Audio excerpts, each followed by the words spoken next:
La Gazette des Jeux d'hiver 2018, Maurice le Magnifica, fait-il la maudite et les vieux schnocks. Le ski de fond français a décroché, grâce au sprint par équipe, sa deuxième médaille à Pyeongchang, la troisième de la carrière de Maurice Magnifica. C'était aujourd'hui. Les fondeurs français restent encore loin de leurs camarades biathlètes, mais ils progressent de jour en jour. Alors que l'équipe de France de ski de fond n'avait jusqu'alors remporté que 2 médailles olympiques, Turin 2006 et Sochi 2014, elle vient de décrocher en l'espace de quelques jours son deuxième podium. Après le bronze du relais 4x10 km dimanche dernier, Maurice Magnifica et Richard Jouve ont également pris la troisième place du sprint par équipe. Ce qui fait de Maurice Magnifica, membre du relais 4x10 km à Sochi et à Pyeongchang, le fondeur tricolore le plus médaillé de l'histoire des Jeux, 3 médailles de bronze. À Sochi, ils avaient réalisé un triplé inédit. À Pyeongchang, pas un n'est monté sur le podium. Les spécialistes français de ski cross n'ont pas été à la fête. Le champion olympique en titre, Jean-Frédéric Chapuis, a été éliminé en quart de finale. Le mieux classé de ses compatriotes, Arnaud Bovolanta, a été éliminé en demi-finale, et termine 6e de la compétition remportée par le Canadien Brady Le Mans. Meilleure spécialiste en descente depuis le début de la saison, l'Italienne Sofia Goggia n'a pas tremblé pour s'offrir le premier titre olympique de sa carrière.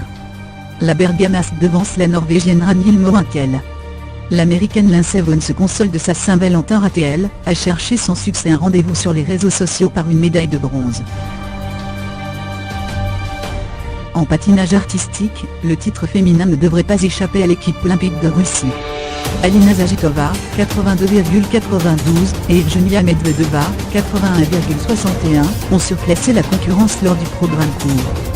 La première poursuivante, la Canadienne Smith, compte 78,87 points. Enfin, en hockey sur glace, sans leur vedette de NHL, les Américains ont été sortis sans gloire en quart de finale par les Tchèques, 3-2. C'est au programme. Médaillé en combiné et en slalom géant, Alexis Pinturo aura peut-être un peu plus de mal à grimper sur un troisième podium lors du slalom. Mais avec son compatriote, Victor Muffat-Jandais. Également médaillé au combiné, le skieur français peut venir concurrencer les meilleurs que sont Marcel Hirscher, Henri Christophersen, Michael Elmat ou encore André. La première manche est programmée à partir de 2h, et la deuxième à partir de 5h30. À partir de 2h, les Françaises du ski cross, Marielle Berger-Sabatel et Alizé Baron, tenteront de se qualifier pour les huitièmes de finale, programme vendredi 23 février. Berger-Sabatel, 5e du classement de la Coupe du Monde, sera a priori la chance la plus aboutie de l'équipe de France. 11h30, 11h56 et midi 22.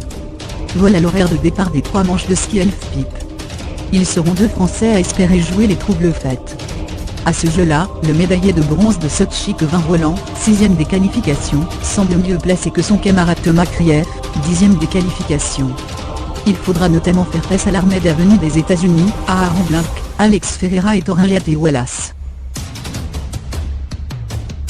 À 5h10, les Américaines et les Canadiennes s'affronteront pour le titre olympique, qui depuis l'introduction du hockey sur glace féminin aux Jeux de Nagano, en 1998, n'a échappé qu'une fois à l'équipe du Canada. C'était justement au Japon en 1998, et les États-Unis l'avaient emporté. À midi 5, le Canada et les États-Unis se retrouveront une nouvelle fois en demi-finale du curling masculin. Enfin, à partir de midi 15, la délégation française retiendra son souffle du côté du parcours du biathlon, son principal pourvoyeur de médailles. Les relayeuses, menées notamment par Marie-Dorin Habert et Anaïs Bescon, tenteront d'ajouter une 5e médaille à l'excellent bilan des biathlètes tricolores. C'est dit. Les Jeux vont me manquer. En conférence de presse d'après-course, plus tard pendant la remise des médailles, Lindsey Vonn a beaucoup pleuré mardi. L'Américaine n'a pris que la 3e place de la descente. Une course qu'elle avait remportée il y a 8 ans, à Vancouver, Canada. Mon corps me fait souffrir et je suis assez chanceuse de pouvoir encore skier, et d'être sur le podium, a relativisé la plus grande skieuse de sa génération, confirmant qu'il s'agissait sans doute de sa dernière descente olympique. Avant de prendre sa retraite, Lindseven tentera tout de même de revenir dans les spatules du Suédois Ingemar Stenmark, seul athlète a compté plus de victoires qu'elle en Coupe du Monde, 86 contre 81. C'est 2. Pour la deuxième fois de ces Jeux, Elise Christie a quitté la patinoire de Gangnegløpper. Surnommée Christie la maudite dans son pays, cette Britannique, pourtant triple championne du monde, n'a toujours pas réussi à accrocher le moindre podium en 9 courses olympiques disputées. Auteur d'un nouveau record olympique durant les qualifications du 500 mètres, l'une des 3 épreuves inscrites à son programme en Corée du Sud, la patineuse se voit souvent reprocher un style très agressif. Sans médaille après 3 Jeux olympiques, Elise Christie se voulait philosophe après son dernier échec. Pour le moment je me dis que ce sont juste 3 courses ratées sur ces 4 dernières années. Rendez-vous est donc pris à Pékin, en 2022. C'est pas chicoré. Vivement la fin des Jeux pour le comité international olympique, c'est non. Après le départ forcé de Corée d'un de ses membres, coupable d'une agression sur un agent de sécurité, c'est au tour de Dick Poon d'être recadré par l'instance. Si vous n'aimez ni le café, ni le décor, ni les prix, vous êtes libre de changer de bar, a répondu au Canadien Mark Adam, porte-parole du CIO. Dick Poon, membre depuis 1978, est parmi les plus virulents vis-à-vis du traitement de l'affaire de dopage russe, avait qualifié ses collègues du CIO de fart, vieux schnock, dans des propos rapportés par le quotidien britannique London Evening Standard.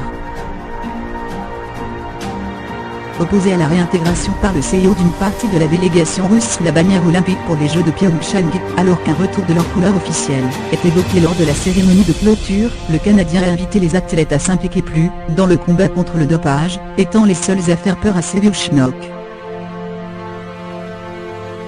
Avant la réponse de Mark Adams, Dick Poon s'était déjà attiré les fibres de John Coat, président du tribunal arbitral du sport. Ce proche du président Thomas Bach, patron du CIO, avait qualifié de déplorable la sortie du Canadien, regrettant que ce dernier ne fasse pas preuve de la sagesse inhérente à son ancienneté au sein de l'instance.